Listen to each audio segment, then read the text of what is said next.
Hello mga mamshi, welcome back to my YouTube channel. Pasensya na po dahil wala pong matagal na walang update itong aking YouTube channel kasi medyo hindi ko naharap yung aking pagka-upload. Doon po ako nag-focus sa sa Reels ba. Doon ako nag-focus kaya yung mga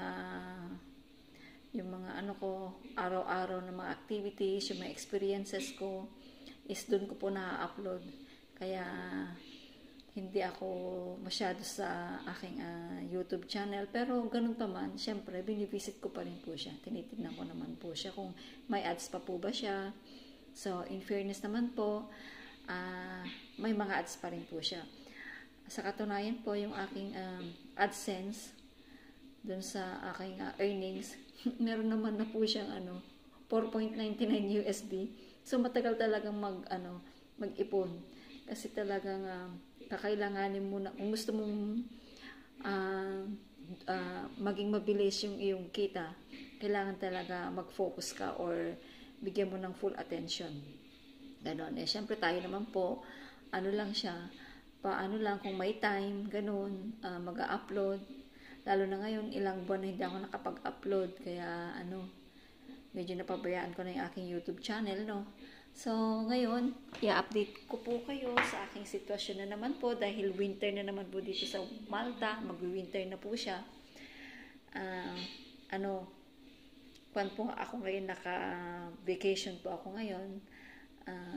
Supposedly sana, uuwi ako, pero mahal po kasi ang pamasahe at sarili ko ang aking pamasahe.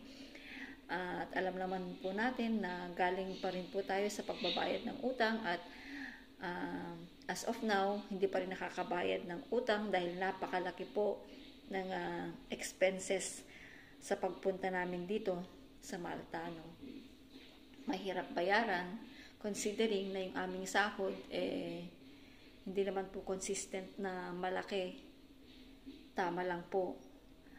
So, sa ngayon nga po, 2 buwan na po ako hindi nakapagpapadala, Kaya nahihiya na naman po ako sa aking pamilya kasi kung ipapadala ko po yung aking sahod, wala po akong gagastusin ngayong bakasyon. Kasi syempre wala po tayong sasakurin. Though yung ating leave may bayad naman po, pero wala tayong sahod from the agency dahil wala nga po tayong work, So, kailangan po kasi namin gamitin yung aming kailangan po kasi namin gamitin yung leave namin. Sinabi ng manager na you must use your leave. Kaya ayun, gagamitin ko po yung aking leave para sa sarili ko po kasi siguro nakikita nyo naman po na masyado na po akong nangayayat talaga. Nag-weight loss po ako. Kasi yung aming trabaho talagang papayat ka talaga doon dahil syempre puro galaw ka. Maghapong nag-work ka na walang upo, diretso yun, 8 hours na nakatayo. Hindi lang nakatayo, talagang gumagalaw ka. At hindi lang gumagalaw lahat. Isip, katawan, at talagang mape-pressured ka. Pero na-adapt ko naman na po yung aking trabaho at natutunan ko na po siyang mahalin dahil nga po ito yung daily bread ko. Kapag tumagal ka po kasi sa trabaho at gusto mo naman, so maganda po yung outcome kahit nahihirapan ka, matatanggap po na siya kasi yun na yun kailangan mong i-accept kasi kung mag-ship ka pa, mahirap na naman itong mag-adjust. Though kailangan para mag-grow tayo, pero for the meantime, habang hindi pa po tayo nakakabayad sa ating mga obligasyon sa Pilipinas, so kailangan mag-focus muna tayo. Pwede rin naman po tayo kasi mag-grow doon, basta kailangan lang ng patience. Tanggapin mo lahat ng mga suggestion, lahat ng mga puna para mag-grow ka. Lahat ng mga kamali mo na kailangan mong i-improve, kailangan tanggapin mo yun. Kailangan lagi kang humble para yung mga correction para ikaw ay mag-grow, may apply mo. Tandaan mo yung mga yun. Yung mga kinokorek sa'yo para ma-improve yung career mo, ganun. So, for the meantime, gusto ko naman pong bigyan yung sarili ko, ipamper yung sarili ko, na ipagpahinga ko naman siya kasi baka sakaling makarecover ako sa health ko at medyo madagdagan yung aking timbang. Yan, kasi talagang kung makikita nyo, nangangayayat pa talaga ako ng sobra, no? Pero wala naman po ako nararamdaman na kakaiba. Yun nga lang po, yung kakaiba po is yung pagod ako. Napapagod ako. Pero okay lang naman po dahil basta para sa pamilya, worth it po. And then, ayun na nga po, papasok ulit ako si December kasi hindi naman sila mag-close. So, December, pasok ulit. So, yun, for the meantime ngayon, tapusin ko lang po itong isang linggo and then magpo-part-time na po ulit ako para meron naman po tayong ipang buhay sa ating sarili, ganun. So, yun po ang update. Kahapon po, lumabas po ako dahil bumili po ako ng aking jacket. Kasi nga po, yung aking jacket, siguradong kulang yun. Ganun. And then, ngayon po, sa Ramla, ang update, yung aking mga colleague doon, is yung dating 2 days off, in a week, nagiging 2 days off or 1 week off, before, ngayon na 2 days work, 5 days off na sila. Kaya parang useless yung pagpunta, lugi. Buti na lang, libre po ang pamasahe. Yun pang advantage dito. Kahit wala kang kapera-pera, basta meron kang pagkain sa bahay, wala kang nang gagastusin sa pamasahe kasi libre po dito ang pamasahe. Basta meron ka pong Talinya card. Yun. And then, sana tumas naman na yung rate ng ating sahod. Dahil until now, ganun pa rin yung grade. Pero okay lang kasi compared sa aking mga kasama, kami po yung may mataas na rate. So, yun, mga mamshi, ang i-update ko, may dadagdag ko, at advice ko lang po sa mga gustong mag-apply ngayon, yung mga pupunta na dito or yung may mga visa na pupunta na ngayong winter dito, I assure you po, ang hirap pong maghanap ng trabaho ngayong winter dito. Kasi talagang, during winter talaga, nagle-less po sila ng time, nagbabawas po sila. Usually, mga iba nagsasara, ganun. Buti nga po yung aming hotel ngayon, hindi po nagsara. Kasi, magpapa-deep cleaning po sila, kaya hindi magsasara yun. So, mostly, yung mga establishmento dito, may mga nagsasara at meron ding yung mga nagbabawas lang po ng oras. So, mahirap po. Mahirap kasi yung mga na-encounter ko po dito na mga dumating or yung mga nababasa po natin sa mga group sa Facebook, sa Group of Malta, yung mga ganon, sa Pinoy Group of Malta, ganon. Makikita nyo po doon na ang dami pong nagrereklamo na pagdating po nila rito, yung expectation po nila ay hindi po ganon. Hindi po yun ang realidad. Iba po ang realidad pag nandito na po kayo sa Malta.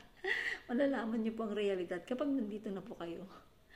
Ganon. Kasi hanggat hindi mo nasusubukan, hindi nangyayari sa'yo, hindi ka maniniwala. Ganon. Kasi ang alam lang natin pag nasa Pinas tayo, yes, papunta na ako ng Malta, magkakatrabaho na ako. Ang alam mo, sasweldo ka na kaagad. Ang alam mo, sasahod ka na kaagad. Naku! Mamshi, hindi po yan ang realidad. You will find out here in Malta. Ganun po, ganun ang expectation. Expectation versus realidad po, And then, kapag nandito ka na, yung mga iba po, yung mga iba na namimit namin, is 2 buwan na, 3 buwan na, wala pa rin po silang work. At kung magbabasa po kayo sa sinasabi kong groups sa Facebook, dito sa Malta, makikita nyo mga complaint nila na nahihirapan po silang makahanap ng trabaho. Kasi lalo na po dito sa Malta ngayon, mag-e-election po next year, kaya medyo may mga unti-unting pagbabago. Kasi kagaya ko po yung aking renewal na ID, wala pa po akong nare-receive na collection letter kung kailan ko i-collect yung aking ID. So, it means under process pa po ako. So, meron pa po siyang possibility na mare-refuse yung aking renewal. Pero hopefully po, hindi po mare-refuse. Ano? Meron naman po binigay sa amin na blueprint, na working permit, temporary working permit. Pero may expiration din po yung blueprint na yun, no, na binigay. In case na may maghuhuli na pulis or may magsisita, meron kang ipapakita sa kanila. No? So, yun po. Bale, yung mga nagre-renew ngayon ng kanilang mga ID, mostly po, marami pong nade-deny at pinauuwi po sila. Ganun. Mostly, yung mga ano po yata yung pinauuwi eh. Hindi yata, pero sure. Mga itim, yun po mostly ang pina-deport. Yung mga wala po silang kaukulang dokumento. Yun po. And then, yung mga iba, yung mga itim po, yun po ang mostly na napapauwi na de-deport. Pero marami po sila. Kasi ang mga pulis po gumagala po dito, nagbabahay-bahay din po sila, nagche-check po sila ng mga walang permit, mga walang working permit. So, ngayon po, medyo nag-stricto po ang Malta pagdating sa working permit po. So, yun po ang ating update. Sana po, hopefully, yung aking renewal ay hindi po siya mare-refuse. So, sa aking pamilya naman po sa Pinas, mga next year po siguro, hopefully, kapag nakabayad na po ako ng aking utang, kasi nowadays hindi na naman po ako nakakapagpadala. And then, yun nga po kasi, dito sa aming bahay, malaki po yung pinabayaran namin. 300 po bawat buwan. So, 3 lang po kami. So, yun. Kasi ngayon, kung lilipat naman po kami sa mas mura, wala na pong mas mura. Kasi nag-increase na rin po sila sa mga rentals. Nagtaas na rin po sila. Mostly po nagtaas na rin. At saka mahirap pong lumipat ng basta-basta kasi kailangan mo ng 1 month deposit, 1 month advance, gano'n. Tsaka mahirap po ngayon lumipat kasi nga po dahil sa nangyayari ngayon dito na masyado po silang nagiging strict. So for the meantime, tiis-tiis po muna dahil wala namang pong permanenteng paghihirap sa aking pamilya. Sana maunawaan niyo po ako na lahat ng ito is tinitiis ko din po. Ayaw ko rin naman po yung wala akong may padala sa inyo. Dahil ako, konsensya din naman po ako na wala man lang akong may padala. Masakit po pero tinitiis ko na lang. Tinitiis ko na lang po yung iniisip nyo sa akin na hindi man ako makatulong sa inyo. Hindi man ako makapagpadala ng buwan-buwan ng malaki. Tinitiis ko po kasi yung lakas ko, iba na eh. Hindi na po siya yung gaya ng dati. Yung gaya nung medyo bata-bata pa compared sa nagkakaedad na ako. Though sa edad kong ito na 50, mag-51 na po ako sa December, malakas pa po ako. Yun nga lang, yung aming trabaho, talagang pressured siya. Pero kinakaya ko naman po. Dahil nga po doon, lumalakas pa yung aking endurance. Pero yun nga lang, talagang huwag mong abusuhin yung sarili mo kasi naranasan ko na po kasi ilang beses po ako nagkasakit nitong mga nakaraang buwan. Tinitiis ko lang po kasi nga pag hinahayaan ko, parang lalo akong naigugupo ng aking sakit. Kaya tinitiis ko po siya. Kasi pag nandito ka, wala pong mag-aalaga sa'yo. Wala pong magsasabi sa'yo, inom ka ng gamot, ganito. Akin na at lagyan ko ng yung likod mo, hilutin natin ganito. Wala pong magsasabi sa'yo ng ganun dito. Nag-iisa ka dito. Sarili mo lang ang aasahan mo dito. Wala akong paglalambingan. Kasi nga, nag-iisa ka sa iba yung dagat, milya-milya pang layo. So, kailangan alagaan mo yung health mo. Huwag po yung sobrang sub-sub sa work kasi sarili mo din ang mahihirapan. Kasi kailangan alagaan mo ang health mo kasi nga po, ito po ang puhunan namin dito.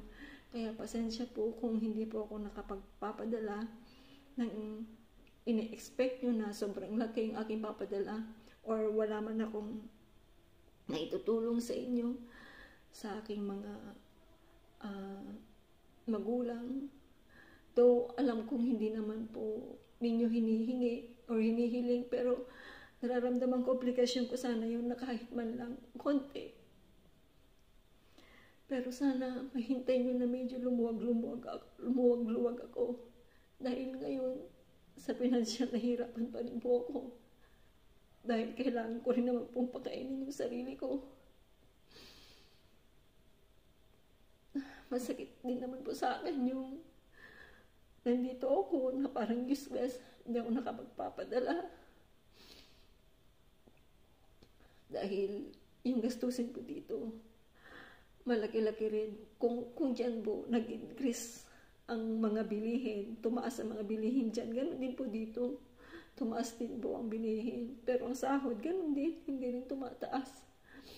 Kumbaga, nasa sayo na kung paano mo budget yung iyong sahod. Dito nga po, alam nyo ba na dyan sa Pinas, hindi ko alam yung salitang tipid. Pero dito, ginagawa ko na lahat. Tipid sa tipid. Pero pag sa pagkain, hindi ko naman po kayang tipidin dahil kailangan ko naman po ng lakas para sa aking trabaho. Kaya nahiya ako sa aking pamilya. Lalo po sa aking asawa. Na siya yung apektado dahil siya yung gumastos para sa akin. Siya yung nanghiram ng aking gastusin na papunta dito. Biruin mo yun. Halos 600,000 piso ang nagastos. Sabi niya noon, habang buhay ko na raw babayaran yun. Totoo kasi hindi naman ganun kalakihan ang sahod dito. Pwede siguro kung hindi ka nakakain. Pwede siguro padala mo na lahat. Yung bahala kang sarili mo. Mamalimos ka na lang ng pagkain mo. Ganun pwede siguro. Pero kailangan mo rin naman mabuhay dito ng komportable. Kasi hindi ka naman pwede magtrabaho na yung bang hindi ka nakapagpahingang mabuti, wala kang quality sleep, hindi ka makapagtrabaho kapag ganun. Hindi maganda yung outcome ng trabaho mo kapag ganun po.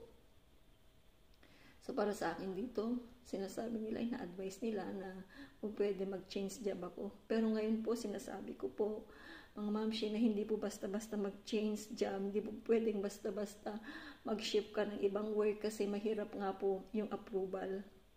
So for the meantime, tapusin ko po muna itong bagong renewal ko kasi naka-renew po ako sa pangalawang kontrata ko po. Kasi ang kontrata po dito is yearly po ang renewal.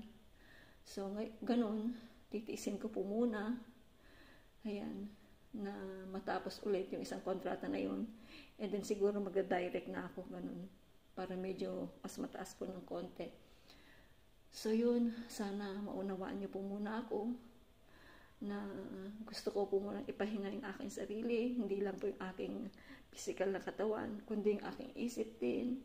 Dahil sobrang iyang-iya talaga ako, pero tinitiis ko lang, binagdadasal ko.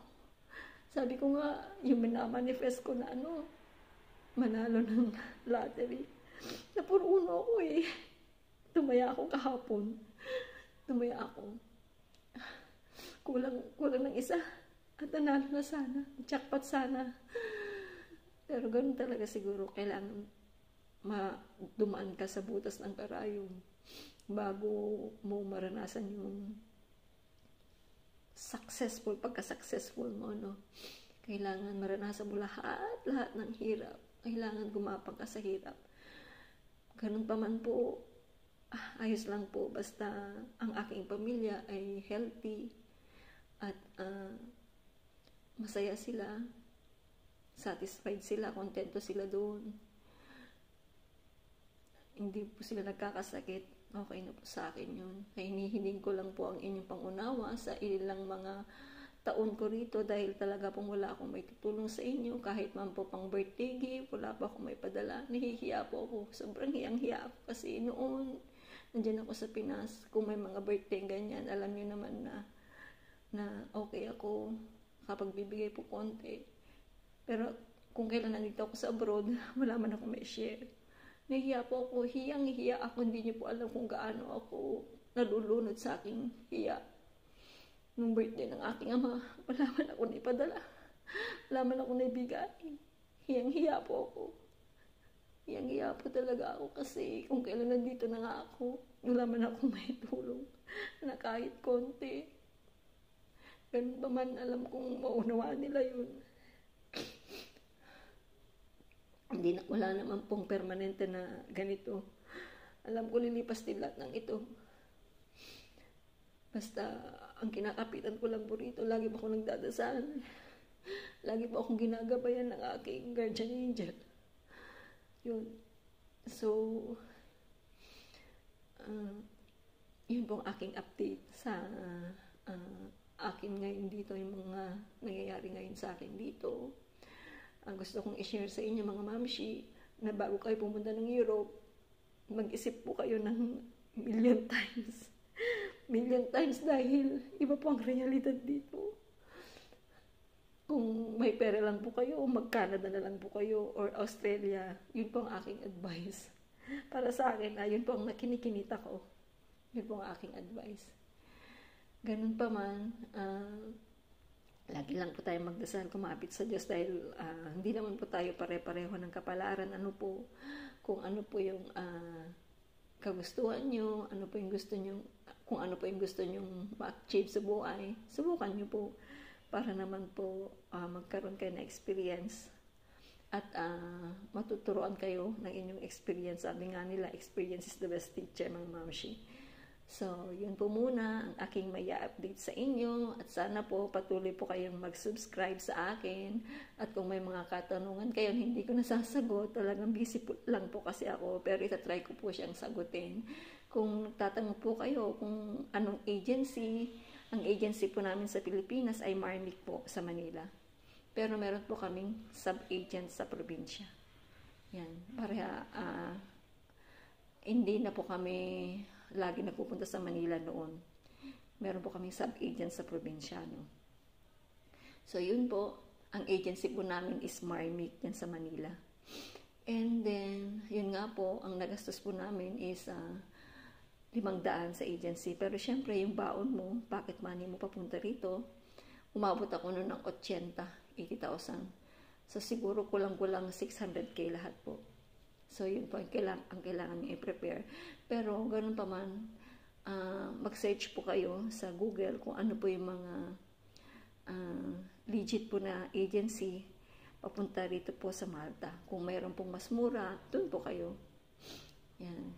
And then, tiyaga lang po kasi matagal po talaga maghintay papunta rito. Nung ako po, 8 months po akong naghintay bago po ako nakapunta dito sa Malta. Yung mga iba, mayroon pa 1 taon, tiyaga lang po, pero makakapunta rin kayo. So, yun po mga mamshi.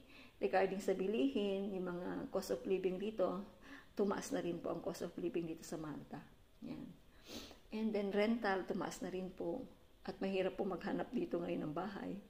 Kasi nga po, nagtaas na po sila. Kung lilipat ka ng bahay, remember, kailangan po ng 1 month deposit, 1 month advance. So, mahirap. Hindi po basta-basta ang lahat dito. Kung gusto mong lumipat, kailangan yung meron kang pera. Ganun. So, yun po muna, mga mamshi, ang aking masishare sa inyo. Patuloy po kayong patuloy po kayong mag-subscribe sa akin. At sana po pa-share po ng aking video. And then, pahit na rin po yung bell button sa baba. At pa-like na rin po.